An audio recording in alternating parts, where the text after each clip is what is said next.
YouTube world. This is your medically complex mama coming from my basement, and I wanted to talk tonight about anxiety.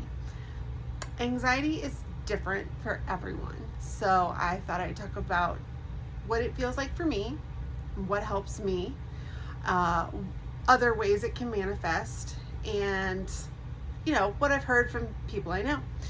So for me, when I'm feeling anxiety, it kind of feels like, if you miss a step or you're on a roller coaster or something and your stomach just does this swoop, it feels like that, only it doesn't go away. So it'll continuously happen if I think about the thing that is stressing me out, the event that I'm scared of, or just in general. Chronic anxiety doesn't have to have specific reasoning. For me, I get anxious about things that don't make a lot of sense. I'll get anxious about seeing family sometimes, which doesn't make sense because I love my family, but the anxiety is there, whether I want it to be or not, whether it makes sense to me or not. I feel anxious and I can't always do anything to stop it. It's part of who I am, and a lot of people experience general or specific anxiety about things. So how can you process anxiety? Well, there's a lot of ways. There's a lot of things that people say. For me, I have found that reading, exercise, and doing this help me deal with my anxiety. I love to read books. I read all the time. I probably read 100 books a year. And that's just it's my thing. It's what makes me happy. It brings me joy. But it also helps me escape from that part of me that is very anxious. If I'm reading and I'm in another world, then the things that are making me anxious aren't there. So I can kind of separate in my brain from the here and now. And that's how I like to deal with my anxiety. One way I like to deal with it. I swim. I like to do that. It's my favorite form of exercise. Everyone's got their own thing. But for me, swimming, it's a full body workout, and it makes me feel calm. It makes me feel in control. I can choose how far to go, how long to go, and it's quiet. Sometimes exercises, people are screaming and grunting and punching and kicking, and for me, I really love the quiet calm of swimming. So that is one thing I do to deal with my anxiety. I used to journal. This is kind of my journaling, is this blogging, and that helps me to kind of talk things out in a way that I can be like, this is making me feel anxious, or these are the things that are going through my brain today. And anxiety for me is really about my brain. I have this nervous energy brain that thinks 12 steps ahead and sees what can go wrong. While normal brains would think maybe 4 steps ahead and think, okay, these are the things that can go right. I don't think like that. I think about the things that can go wrong.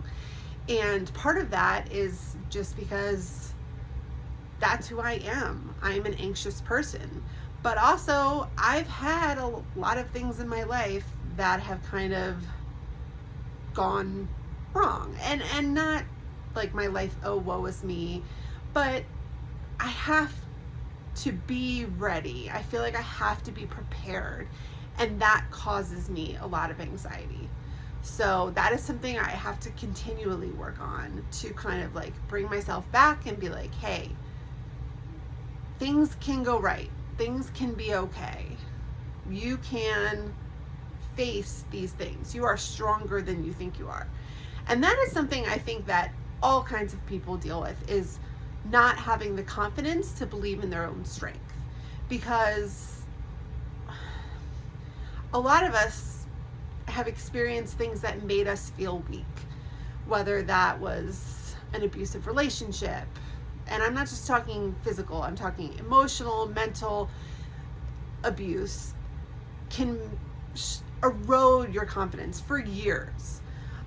A bad childhood, or bad experiences in childhood.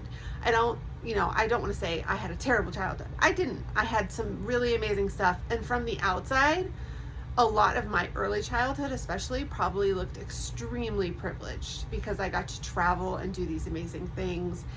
And I do not take those things for granted. I was very lucky. However, my my first father is what we'll call him because it's confusing. I was adopted. My parents later divorced.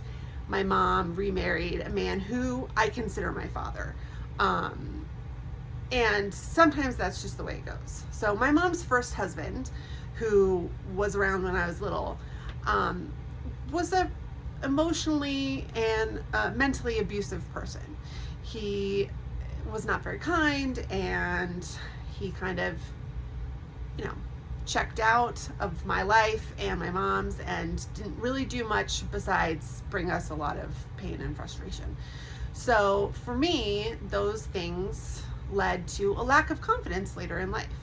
So building confidence back and fighting with anxiety are two things that I think go hand in hand. You can't have a building of confidence if you're not controlling your anxiety, because anxiety makes you feel less confident all the time. So for me, I think, when my son was born and I went through a lot with that, I decided to get healthier. I decided to work on myself as a person and figure out, because I had all this time where I had to be with him, I kind of wanted to figure myself out. So that is a work in progress. It is not done by any means, but it is something that I continue to work on every day.